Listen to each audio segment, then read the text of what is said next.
şimdi yerini aldı. 15 at hazır. Start verildi ve koşu başladı. Çıkışta 10 numaralı Gezegen 3 boy kadar, 13 numaralı Bakırcı Bey ise 2 boy kadar geride kaldı. 15 numaralı Seyfun koşunun liderliğini alıp 3 boy fark yaptı. İkinciliğe dış kulvardan gelen 12 numaralı Zal girdi. 1400 metre start yeri geçirirken 1,5 boy geride 11 numaralı Turbo Jet 3. 12,5-3 boy kadar gerisinde 4. sırada 6 numaralı Azelhan. Daha sonra 7 numaralı Sancar Bey 5. sırada 2 boy geride. Dış kulvarda 1 numaralı Altın Oluk var. Onun 1,5 boy gerisinde 8 numaralı Sevimli. 2 boy geride iç kulvara yakın 9 numaralı Serkan. Serkan Ağa'nın hemen dışında da 4 numaralı Buharalı sırasıyla atlar son 800 metreye yaklaşıyor.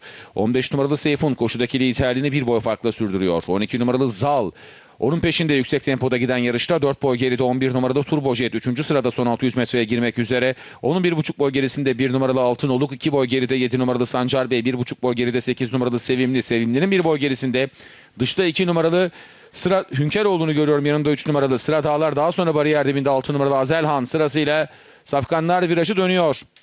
15 numaralı Seyfun 12 numaralı Zal'dan kurtulup farkı yeniden 3 boya kadar çıkardı. İkinci sırada döndü virajı iç kulvardan 12 numaralı Zal hemen dışında, 11 numaralı Turbo Jet var ortadan da 6 numaralı Azelhan atağa kalkıyor, dışarıdan da 7 numaralı Sancar Bey. Son 400 metreye Seyfun lider girdi fakat ortadan gelen 6 numaralı Azelhan şimdi onu yakalıyor. Onun dışından 11 numaralı Turbo Jet, Turbo Jet'in dışından 7 numaralı Sancar Bey'in gayretleriyle atlar son 200 metreye girmek üzere. En dıştan da 10 numaralı Gezegen'in atakları var, içeriden de Hünkeroğlu gelmeye çalışıyor. Son 100 metreye girilirken Azelhan'ı içeriden gelen 2 numaralı Hünkeroğlu yakaladı. 2 at başa baş oldular. İçeride Hünkeroğlu yarım boy fark yaptı. 2 numaralı Hünkeroğlu kazandı koşuyu.